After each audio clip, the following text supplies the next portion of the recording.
So let's look at how we can read something called a nutrition facts label. And in general, I think the more foods we eat that don't have these labels on them, the better. Because, for example, fruits and vegetables don't need nutrition facts labels on them, fresh fruits and vegetables, but they're very good for us. So if we can minimize the number of items that we eat that have these labels, it's probably better for us. But if we're comparing two packaged goods, like two cereals or something like that, then we might want to know how to look at these. So let's look first at, the first thing to start with is to look at the serving size. This can be a bit misleading because sometimes there's more than one serving in a single container and it can be confusing.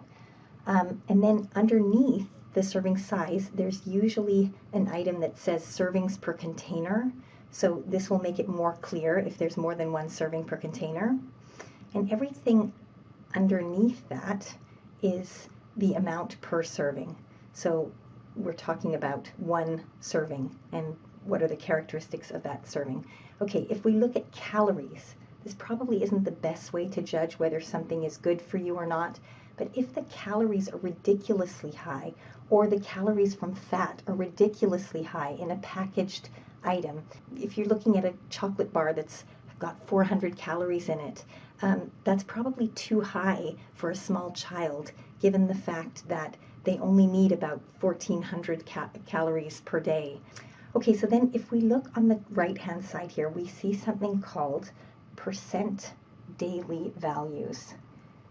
And there's a bunch of numbers, percentages, and then it corresponds to a little note at the bottom that's starred that says that these values are based on a 2,000 calorie diet.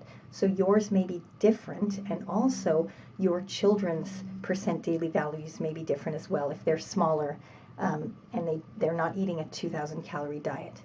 Then if we look at dietary fiber, less than 1 gram is not that much. So for things like breakfast cereals, you want to see something a bit higher than that.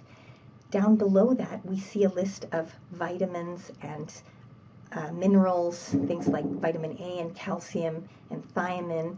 And these generally are good, but just remember that just because something has added vitamins and minerals, it doesn't necessarily mean that it's going to be a healthy food for you. And you definitely don't need to know what riboflavin does in order to make good food choices. Okay, this area in blue is important because this is where you'll see the total fats and the breakdown of the fat content in the food. And in general, the fats in processed foods are not going to be the healthiest kinds of fats. So saturated fats and trans fats, the kinds found in processed food, are going to be the ones that increase our risk of heart disease and that generally we should try and limit in our diet. Sodium is also something we need to keep an eye on because in processed foods, this is usually pretty high as it extends the shelf life. Okay, then below that is an item called total carbs. And in general, people tend to fear large numbers in carbs, and it's as with anything, it's important that we choose the right kind of carbs. Sugars also tend to be quite high in processed foods, and protein generally in the typical Western diet, we consume too much protein. So keep an eye on these numbers as well. So just to summarize, if we start here, we look at the serving size and make sure that we know how many servings are in the package we're eating. That can give us more information. Then if we look at the calories per serving and just make sure that this isn't a ridiculously high number, that can be useful information.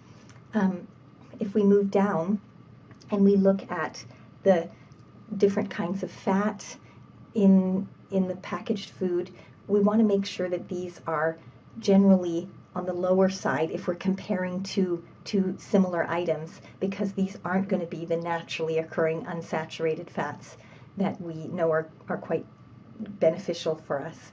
And then also we want to definitely keep an eye on sodium. We can think of sodium as salt, basically, because it's one of the elements in salt, and we should try and make sure we choose one that's lower. Make sure we choose the item that has the lower salt if that's if that's an option. And then finally, we want to keep an eye on the sugars, especially in processed foods where sugars tend to be really high. We want to look at those and make sure that they're not ridiculously high. Okay, then after that, even though these vitamins and minerals listed here we could consider good for us, it doesn't necessarily mean that the food is a healthy one, because many naturally healthy foods don't have vitamin lists associated with them.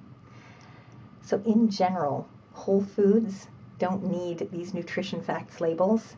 So if we concentrate on those, we're definitely doing a good job, and we should try and minimize the number of nutrition labels we need to read, but it is good to know how to read them.